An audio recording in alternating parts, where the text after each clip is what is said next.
1월 3일 금요일 여호수아 2장 1절에서 24절까지 말씀인데 다 읽지 않고 1절에서 7절 그리고 15절에서 21절 이렇게 중간 부분만 읽도록 하겠습니다. 읽겠습니다. 눈의 아들 여호수아가 시딤에서 두 사람을 정탐꾼으로 보내며 이르되 가서 그 땅과 여리고를 엿보라 하매 그들이 가서 라합이라 하는 기생의 집에 들어가 거기서 유숙하더니 어떤 사람이 여리고 왕에게 말하여 이르되 보소서 이 밤에 이스라엘 자손 중에 몇 사람이 이 땅을 정탐하러 이리로 들어왔나이다. 여리고 왕이 라합에게 사람을 보내어 이르되 내게로 와서 내 집에 들어간 그 사람들을 끌어내라. 그들은 이 온 땅을 정탐하러 왔느니라. 그 여인이 그 두 사람을 이미 숨긴지라 이르되 과연 그 사람들이 내게 왔었으나 그들이 어디에서 왔는지 나는 알지 못하였고 그 사람들이 어두워 성문을 닫을 때쯤 되어 나갔으니 어디로 갔는지 내가 알지 못하나 급히 따라가라. 그리하면 그들을 따라잡으리라 하였으나 그가 이미 그들을 이끌고 지붕에 올라가서 그 지붕에 버려놓은 삼대에 숨겼더라. 그 사람들은 요단 나루터까지 그들을 쫓아갔고 그들을 뒤쫓는 자들이 나가자 곧 성문을 닫았더라. 자, 이후에 15절에서 21절입니다.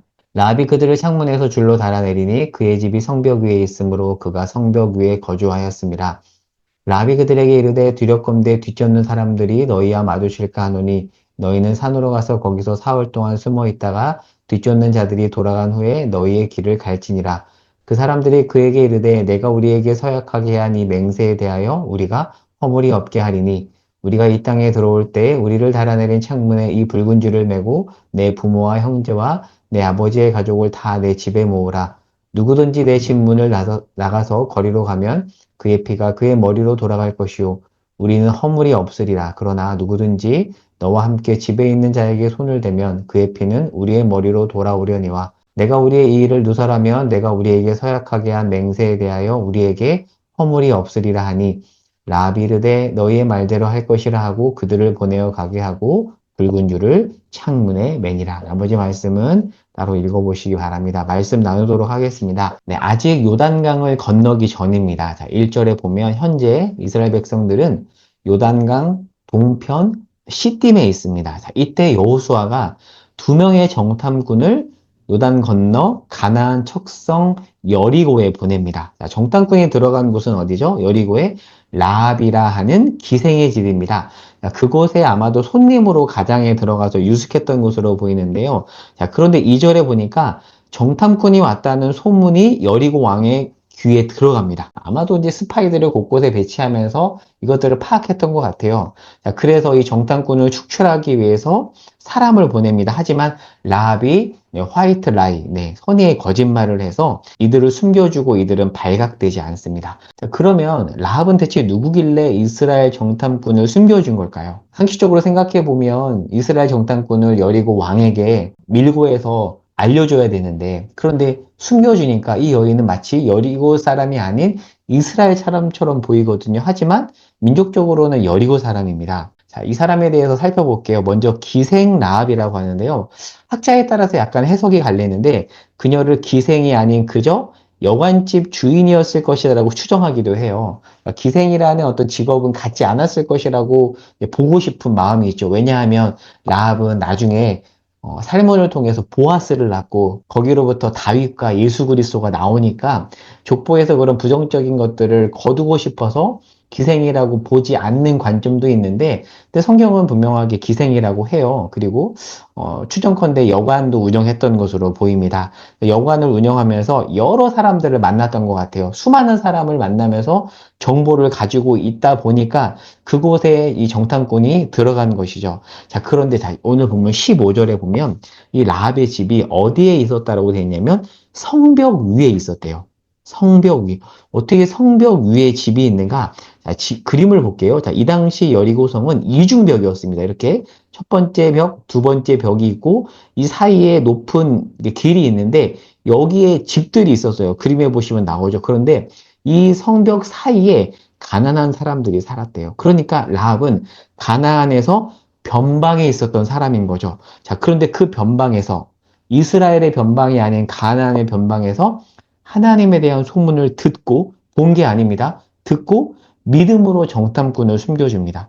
이스라엘 사람들의 믿음보다 라합의 믿음이 더 크다라고 볼 수 있습니다. 왜냐하면 이스라엘 사람들은 직접 하나님의 일하심을 목격했음에도 불구하고 제대로 믿지 못했죠. 하지만 라합은 가나안 변방에서 하나님의 일하심을 귀로 듣기만 했는데 오늘 본문에 보면 하나님에 대한 놀라운 믿음의 고백을 합니다.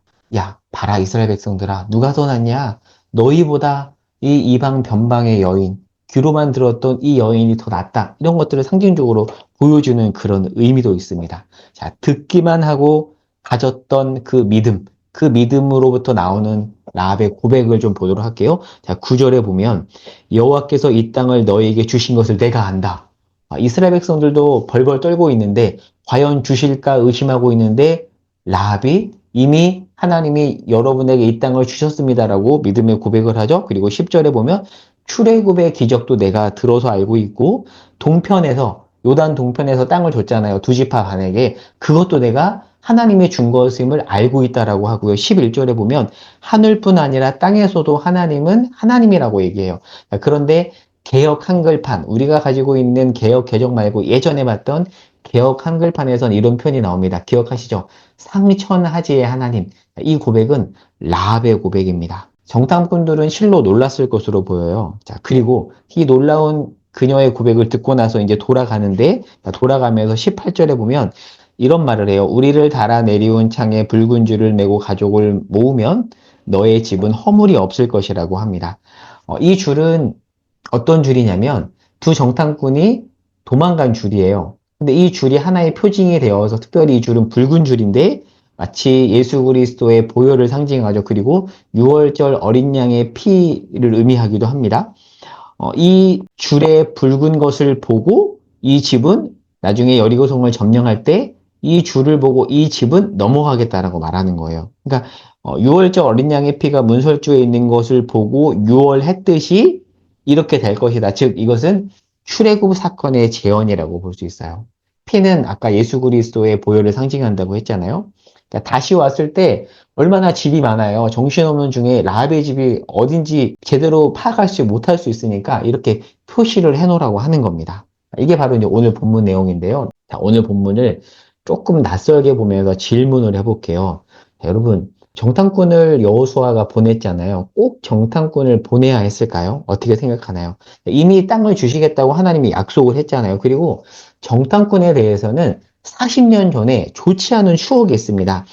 찾아보진 않겠고요. 말씀 끝나고 나서 한번 본문을 찾아서 읽어보시기 바랍니다. 민수기 13장 하고요. 신명기 1장 19절에서 33절에 보면 출애굽 세대에게 광야에서 하나님께서 내가 너에게 땅을 주겠다라고 약속을 했거든요. 그런데 그 약속을 믿지 못하자 백성이 하나님께 정탐꾼 보내게 해주세요라고 요구를 해요. 그러니까 하나님이 정탐꾼을 보내라고 한 게 아니라 백성들이 요구하니까 하나님께서 그래 그렇게 한번 해봐라고 해서 12 정탐꾼을 보냈거든요. 그런데 어떤 일이 벌어졌죠? 여호수아와 갈렙 빼고 나머지 10명이 악평을 했죠. 자, 그 악평 때문에 나머지 백성들이 낙담을 해서 결국 1세대는 정탐한 날수인 40일의 하루를 1년으로 쳐서 40년간 광야에서 유리하다가 죽겠다라는 징계를 받죠. 40년 전에 정탐꾼으로 인한 안 좋은 추억이 있는 겁니다. 지금 현재 가나안 입성을 앞둔 이들은 출애굽 2세대입니다. 1세대가 잘못했던 1세대가 경험했던 그 방법을 왜 이들은 다시 써야 되는 걸까요? 왜 그랬을까? 제가 여기 적어놨죠. 40년 전 실패한 방법을 왜 다시 쓰는 걸까? 여호수아가 주도적으로 이 방법을 씁니다. 왜 그런지에 대해서 라합을 통해서 살펴볼게요. 여러분, 라합은 이스라엘 백성들에게 도움을 준 인물이기에 가나안 정복을 위해서 그저 스쳐 지나가는 사람, 하나의 수단, 가나안 정복을 위한 수단으로 볼 수 있어야 하지만 자, 우리가 아는 내용이 있죠. 라합은 자, 마태복음 1장 5절 족보를 보겠습니다. 마태복음 1장 5절에 예수 그리스도의 족보에 보면 자, 1장 5절 살몬은 라합에게서 보아스를 낳습니다. 라합의 남편이 살몬인데 살몬을 통해서 룻기에 나오는 보아스를 낳고요. 그리고 보아스는 룻과 결혼해서 오벳을 낳고 오벳은 이새를 낳고 6절에 보니까 이새가 다윗을 낳죠. 하나님의 놀라운 일하심입니다. 자, 이 내용을 통해서 한번 정리를 해볼게요. 자, 중요한 전제가 있는데요. 라합은 가나안 정복을 위해서 하나님이 사용한 여호수아가 사용한 도구 수단이 아니라 목적이에요. 라합 자체가 목적입니다. 그러니까 하나님이 친히 변방에 있는 이 라합을 구원하기 위해서 그녀를 목적 삼아 정탐꾼을 보낸 거죠. 그리고 그녀를 통해서 보아스를 준비하고 나아가 다윗, 더 나아가 예수 그리스도를 준비하십니다. 여러분, 룻기에 보면 룻기의 배경은 사사시대거든요. 너무 어두워요. 그 어두운 시대에 보아스라는 정말 신실한 인물이 등장을 하는데 그 인물은 누구로부터 양육을 받았죠? 라합으로부터 양육을 받았습니다. 보아스의 엄마가 라합이에요. 그러니까 하나님이 지금 이렇게 일하시는 겁니다. 정말 신기한 건 뭐냐면 정리해보면 이래요. 라합의 집에 있던 붉은 줄이 두 정탐꾼을 살렸죠. 그리고 그 붉은 줄은 이방의 라합의 집도 살렸고요. 나아가서 그 붉은 줄을 통해서 하나님이 메시아를 준비합니다.